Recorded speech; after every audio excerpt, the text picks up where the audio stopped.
Good morning students.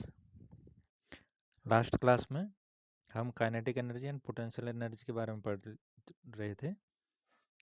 तो potential energy और kinetic energy के बाद आज का हमारा जो टॉपिक है वो है the law of conservation of energy, कि जो एनर्जी होती है वो हमेशा कंजर्व्ड होती है, यानी संरक्षित रहती है, यानी ख़त्म नहीं होती है।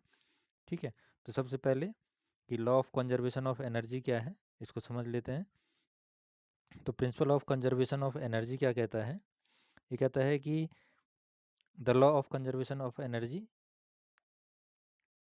Represent energy can neither be created nor be destroyed but can only be transform from one form to another form.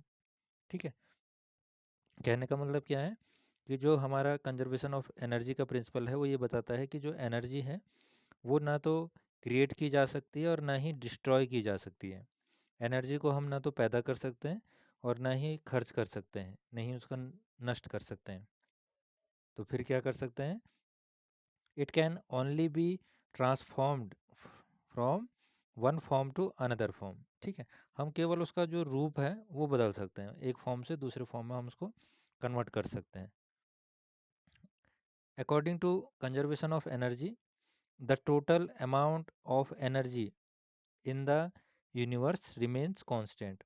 तो हमारा जो यूनिवर्स है उसकी जो टोटल एनर्जी होती है वो हमेशा कांस्टेंट रहती है। एग्जाम्पल क्या होगा इसका?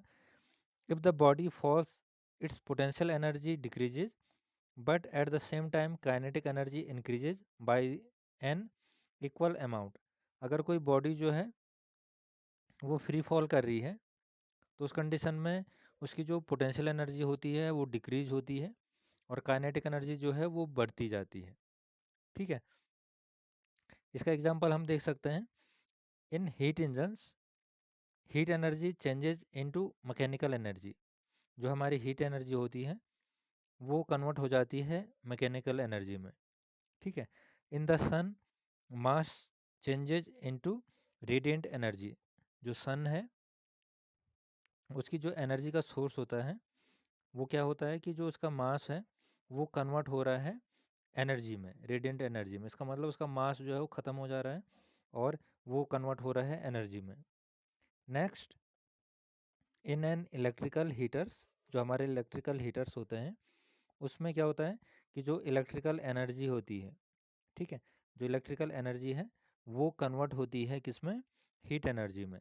हम बिजली में स्विच को लगाते हैं और ऑन करते हैं तो हम देखते हैं कि हमें हीट महसूस हो रही है, लेकिन वो हीट कब महसूस होगी? जब हम उसको इलेक्ट्रिकल सर्किट से कन्वर्ट करेंगे। ठीक है, जैसे इसका एग्जांपल है, तो अगर हम किसी बॉल को किसी एच हाइट के टावर से नीचे ड्रॉप करें तो उस कंडीशन में क्या होगा? उसकी जो पोटेंशियल एनर्जी है वो मैक्सिमम होगी और काइनेटिक एनर्जी जो है जो वो जीरो होगी, क्योंकि वेलोसिटी जीरो है। ठीक है, और जैसे जैसे वो नीचे की तरफ जाएगा तो उसकी जो हाइट है वो डिक्रीज होगी और हाइट डिक्रीज होगी तो उसकी जो पोटेंशियल एनर्जी है पी वो भी डिक्रीज होगी, पोटेंशियल एनर्जी का मान घटेगा। ठीक है, जबकि जो इसकी काइनेटिक एनर्जी है, काइनेटिक एनर्जी इसकी वैल्यू जो है वो बढ़ेगी, पोटेंशियल एनर्जी घटेगी। ठीक है, और जब वो अर्थ को टच करने वाला होगा तो उस कंडीशन में हाइट जो है अर्थ से वो जीरो हो जाएगी, तो इसका मतलब पोटेंशियल एनर्जी जो है वो जीरो है और काइनेटिक एनर्जी क्या हो जाती है? मैक्सिमम हो जाती है।